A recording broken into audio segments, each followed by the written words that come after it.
Do you feel like this is an opportunity for you and other players to kind of set the tone and get yourself these extra minutes, allow yourself to get a rhythm that you can kind of build on as the season goes on?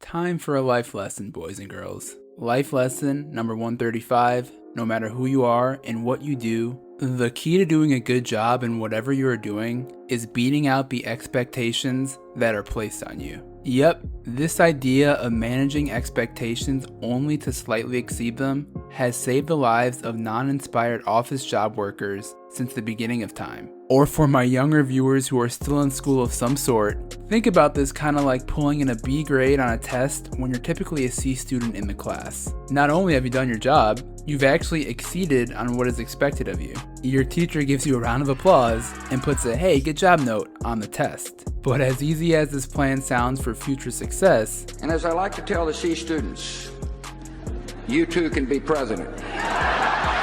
It is also easy to find examples in which this can become problematic in the opposite effect. Because, let us say the test you are taking is in an essay format, where the teacher's opinion of your performance is largely subjective. So if your teacher thinks of you as a B student overall, they might be predisposed to giving you a B on that paper, even if maybe your paper is worth the grade of an A student. Before going too deep into this analogy, let's pivot this back to the basketball court. For many NBA teams, there exist several players on their roster that are undoubtedly not reaching their potential purely as a result of what is expected of them on the surface. At the expense of giving minutes to players in the NBA that I think may be getting too much of an opportunity, the sad reality is there are hoopers in the league that will start and end their career without any real chance of reaching the level that they can actually reach. And in the case of a Mr. Alex Caruso on the Los Angeles Lakers, I am here to tell you the Lakers have incorrectly labeled him a B player without even considering the possibility of him one day becoming a player nobody would have ever considered just a few years prior. So what is good, people's kid? It's your boy Kobe back at it again with another video, and as always, hope you guys are having a blessed holiday week. I have no doubt this topic might be an eye-opener for some of you, but it's something I can no longer keep quiet about, as I think the Lakers are making a major mistake with how they're playing Alex Caruso. Real quick, before hopping into it, I gotta say, please make sure to like and subscribe for more content just like this. And with that said, let's jump right into the video.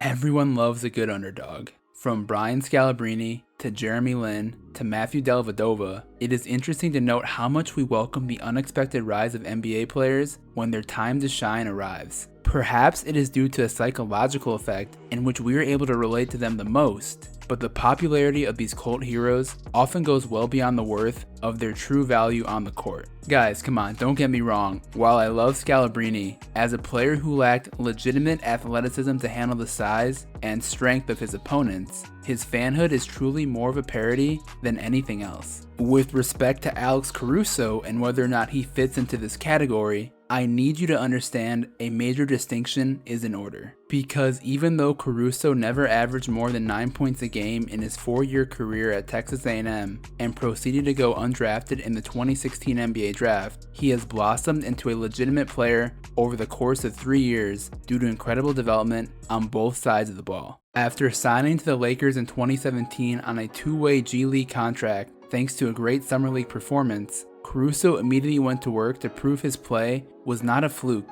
and averaged 19 points, 3.8 rebounds, and 7.7 assists per game, along with 2 steals a contest in the 2017-2018 G League season. Remember, for my more casual NBA fans, the G League is essentially what you would call the NBA's minor league, and the team Caruso played for was the Lakers affiliate, the South Bay Lakers. Nonetheless, while the offensive numbers may impress you even more when you consider the fact he had shooting splits of 49% from the field, 38% from 3, and 82% from the free throw line, Caruso really made a name for himself with his defensive play, and the analytic geeks could not contain their excitement for the statistical value Alex was bringing on that side of the court. Yet, given the opportunity to play for the legitimate Lakers squad sporadically throughout his two-way G League contract between 2017 and 2019, Caruso was good, but not great during his time with the Lakers, and didn't really stand out from other players at the end of a typical NBA bench. That is, of course, until LeBron and the Lakers shockingly bowed out of playoff contention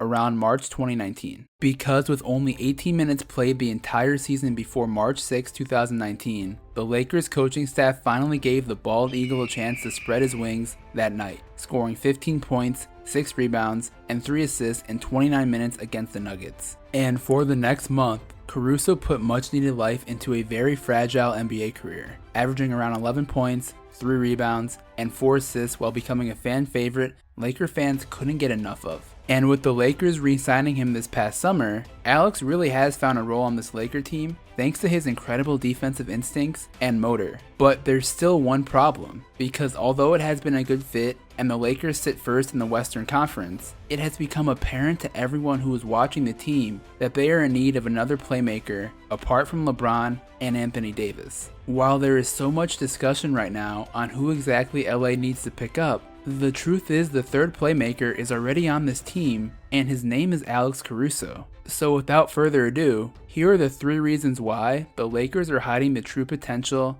of Alex Caruso. Number 3. For some reason, the Lakers are acting as if Caruso's April 2019 did not occur. Call me crazy, but I can't be the only person bewildered at how the Lakers coaching staff is treating Caruso at the moment. While head coach Frank Vogel will be quick to point out the defensive benefits Caruso brings to the table, I just don't understand why he isn't challenging him to be more aggressive with his offense. If we go back just to the end of last season, it is not hard to see there is a reason AC got the nickname the Bald Mamba, and it wasn't because of his defense. In the final 5 games of the 2018-2019 season, Alex Caruso averaged 17.2 points per game, 4.8 rebounds, and 8.4 assists while knocking down over 43% of his 3-point shots. Not only did Caruso look good at creating offense for himself, but he looked pretty comfortable working the pick and roll and setting up his teammates in these situations. In addition to being one of the more dependable spot-up shooters during this stretch, there were more than a few times where his finishing at the rim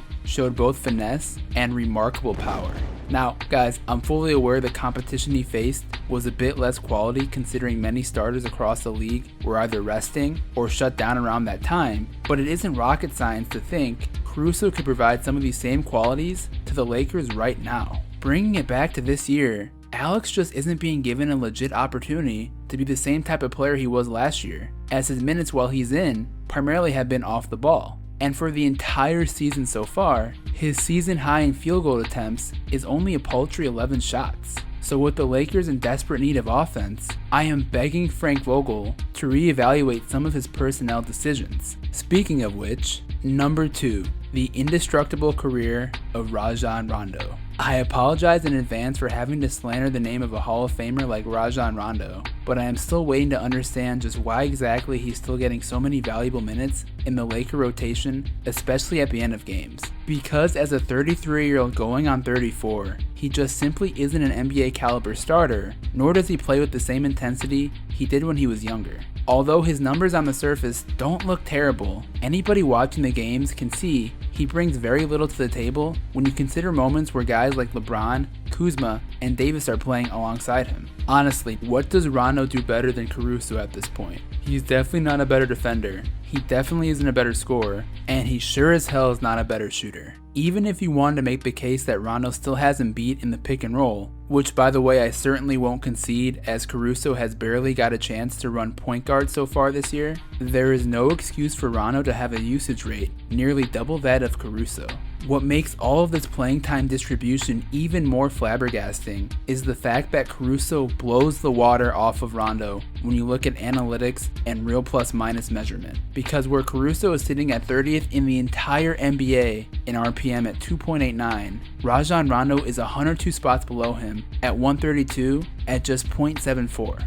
For all of Frank Vogel's non-stop debate on using analytics to help determine rotation decisions, he is completely missing the mark with giving Rondo so much time to play when both the numbers and the eye test are not backing up any of this. Number 1. At just 25 years old, there is not enough focus on letting Caruso develop, even if he will make some mistakes. No matter what anyone wants to say about Alex Caruso, if his career ended tomorrow, you cannot take away what he has already been able to accomplish in such limited time in the NBA. From where his path started, it is a testament to his work ethic and never give up attitude that he has reached a place where he is playing every game alongside players like Anthony Davis and LeBron James. With that said, when I see the Lakers struggling to find a guy that can provide a spark and deliver unassisted buckets while also being a threat to make plays, sorry Kyle Kuzma, the only guy left who can fill this void is Caruso. Look, I don't expect him to be perfect,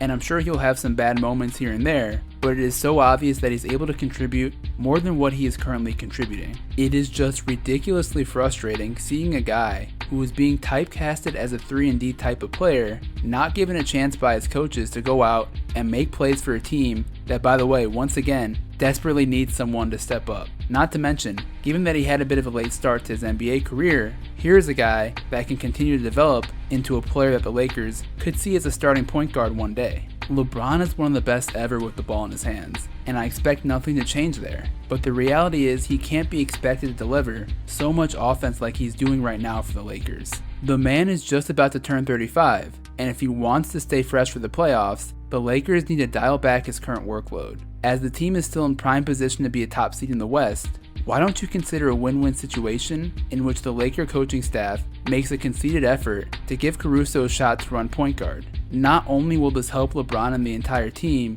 but it will make Alex that much more experienced for the time that really matters. Because at the end of the day, if the Lakers are going to win a title this year, I guarantee you they will need Alex Caruso.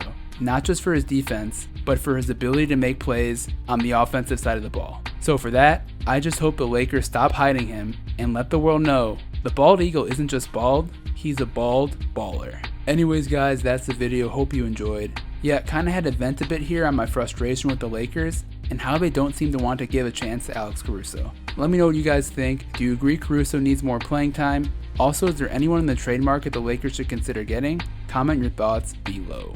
With that said, hope you guys have a great rest of the day or night, whatever time it is. I'll be back at it soon. Peace out.